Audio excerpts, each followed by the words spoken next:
Hello everyone, welcome to Vibes, and I'm your girl Jojolicious. Here at Vibes, we engage in conversations that pushes and encourages while nudging us to go for the best, to be the best that we can be, and spread the same vibes everywhere we go. Today, I want us to talk about forgiveness, healing, and moving on. I want us to explore the power of forgiveness, healing, and moving on as we dive deep into this interconnected process. I want to believe and trust with you that it will lead us to personal growth and emotional well-being. So, guys, let's begin. First, we look at forgiveness. What is forgiveness? Forgiveness involves letting go of resentment, anger, or negative emotions towards someone who has hurt you. Forgiveness is not about condoning what happened or forgetting what happened. Rather, forgiveness is about releasing yourself from that emotional burden. Forgiveness is a challenging process. It's not easy to forgive when you're hurt. It's not black and white. It's not one recipe that cooks all meals. It's not easy to forgive. But maybe if we share the benefits of forgiveness, maybe it will encourage us to pause and think again and start learning to forgive. Learning to forgive is a process, is a daily lesson for all of us, and I want to go through this process together with you today. Okay, let's go. So, what benefits can we get out of forgiveness? Number one, emotional freedom.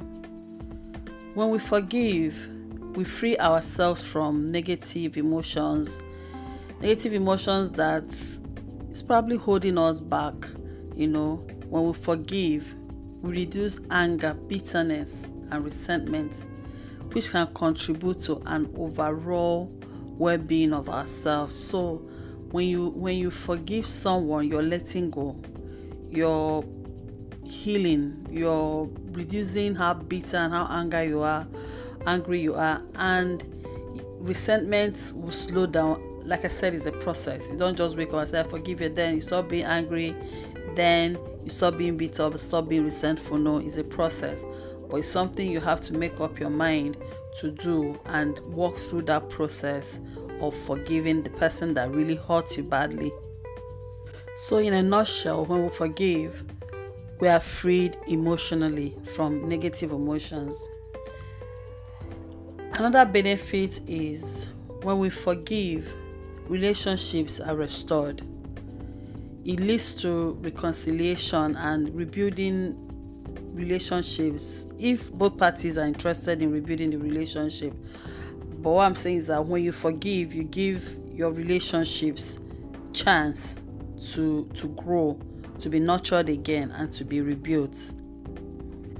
But forgiveness does not in any way mean that you will continue in that relationship with that person that is hurting you, especially if that relationship is unhealthy and unsafe. You can forgive and still not be in that relationship. But if it's a relationship that you want to rebuild, both parties involved want to rebuild, forgiveness is a starting point. And when you forgive, you grow. It encourages personal growth. I've experienced that when I go through the process of forgiveness of someone that's hurt me, I see growth. I acquire new skills of being patient or giving people benefit of doubt. I start learning more about myself, because sometimes when you're hurt, it exposes yourself to you of yourself, and you start to see things you really need to work on. That's for when you get to the place of forgiveness, you realize that I need to work on this, I need to work on that, I need to work on this. So forgiveness heals you, and it helps you to grow. It helps you to develop empathy, compassion, and understanding of others. Forgiveness can also help you develop resilience and strengthen your emotional intelligence. Really, I'm telling you. And on forgiveness, there are health benefits of forgiveness. One of the benefits is that when you let go of grudges and you practice forgiveness, is been linked to improving physical and mental health. Research has shown that letting go of bitterness, resentment, anger, being forgiven, can reduce your stress. It can lower blood pressure and improve overall physical and mental well-being.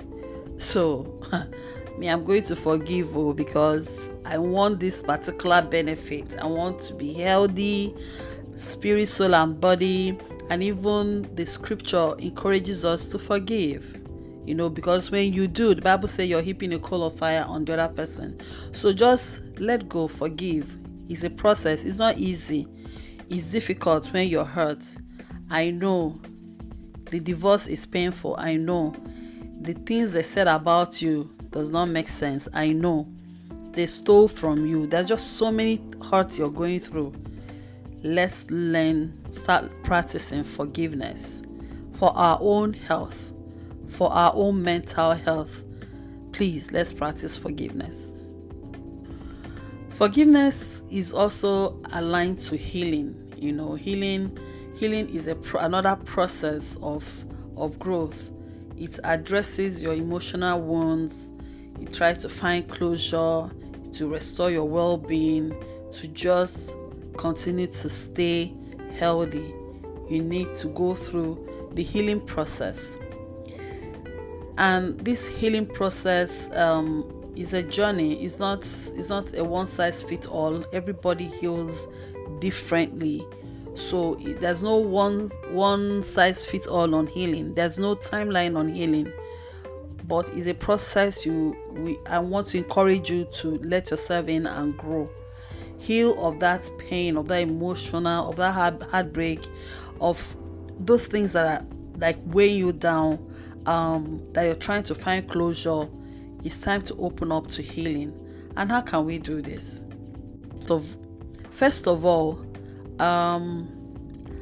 accept your emotions. Don't deny it. Don't deny how you feel. Accept your emotions, your thoughts, your experiences. Accept it. It's real. It's valid. Don't hide it under Christianese. Accept it. They exist. You're hurting. The divorce is there. The heartbreak is there. The sickness is there. The loss is there. The loss of your dad, your mom, your husband, your wife, they are real. The loss of a child is real. The loss of a best friend is real. So accept it. Don't cover it. Accept those emotions, those thoughts, those experiences. Let them all out. Allow yourself to grieve and process the pain. Understanding that it is a natural part of your healing process. Then seek support. Don't be alone. Reach out to your trusted friends, your trusted family members, or if you don't have any of these, reach out to a therapist or a therapist or a counselor, whichever one you can access or afford. These people will be able to provide you a safe and supportive environment so that you can express how you feel, and be able to navigate the healing process. Don't bottle them in. Don't stay alone. Do not isolate yourself. Seek help. I know some of us, we didn't grow up to talk to someone about our emotions, especially men. You need to find a way to express yourself of how you feel so that you can start your healing process and stay healthy and take care of yourself. Because seeking help is self-care. And then get into some lifestyles that will promote your self-care and your self-nurturing. You could get involved in exercise. For me, one of the things I've discovered about myself is taking, this one is not few, just not so during not so long ago, or not so many years ago, I found that taking long walks with music in my ear for 1 hour plus, helps me. It's just infuses a lot of strength in me. So find what yours is and engage in it. Then, depending on what this hurt or this pain is, you need to set boundaries. You need to establish healthy boundaries to protect yourself from further harm. Depending on what it is, it could be a breakup or a trusted friend betrayed you and you're hurting. Take steps to set boundaries, so those things, healthy boundaries, please. So those things so that you're not exposed to that hurt again. Because it's of priority that you prioritize your well-being. It's important you surround yourself with people who respect and support you. So any relationship that is hurting you, you need to set some boundaries and protect yourself. Then healing takes a lot of time. It's not quick, it's not fast, it takes time. So it's important that you let time and patience do their work. It's important that you're patient with yourself. It is important that you're patient with your process. Everyone's healing process is unique, is different. Don't let anybody tell you, oh, that happened person, and no, your own process is unique. So allow yourself to grow, to progress, to walk through that process at your own pace, and be kind to yourself throughout the journey till you begin to move on. Moving on signifies a shift from staying on the past and embracing the present and the future. The present and the future is more important than what happened in the past. You have to focus on the present and the future so that you do all you can not to repeat the past. If what happened in the past is of any of your you did it yourself or you allowed it, because there's some hurt and some pain we did not allow into our lives. They happened, but there's some that we allowed and they happened, and we need to start moving on and start embracing the future. And even the ones that we didn't allow, we didn't have control over them. No matter how we fuss and worry and cry about the past, we can't change it. We just need to continue healing and keep moving forward, because there's still so much ahead of us. There's still so much joy and so much we can do ahead of us. We may not see it now, but trust me, there's still much more. We need to recognize that we can't change the past. We cannot. And that our energy, our strength, and our emotions is better spent on creating a very positive future. You can cry, it's okay. Let out the emotion, go through the process. But yes, he's dead, she's dead, you can't change that. Keep going through your healing process. Keep moving on. Yes, you lost that child, or the divorce is so painful. Yes, it happened, but we need to keep moving on. Yes, you lost your womb, you can't have a child. Yes, keep moving on.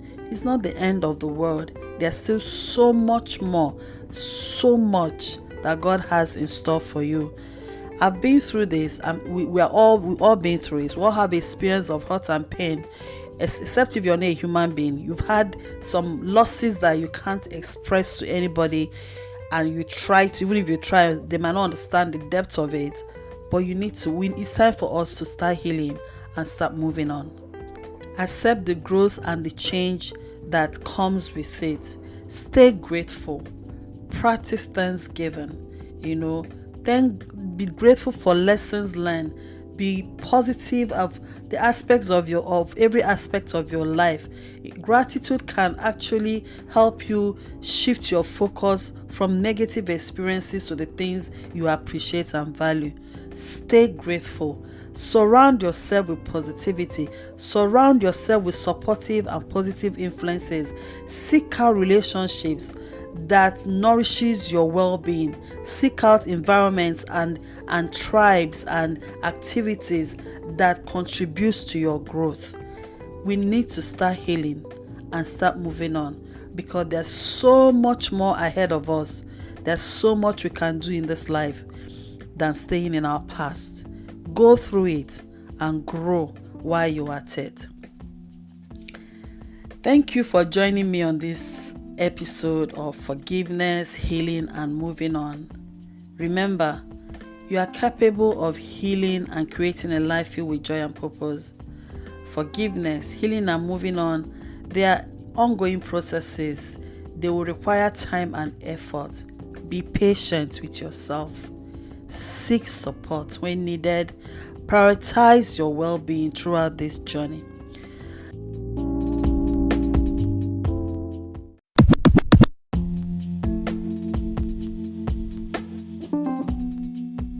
Okay, guys, until next time when I come to you again next week, keep moving forward on your journey of healing.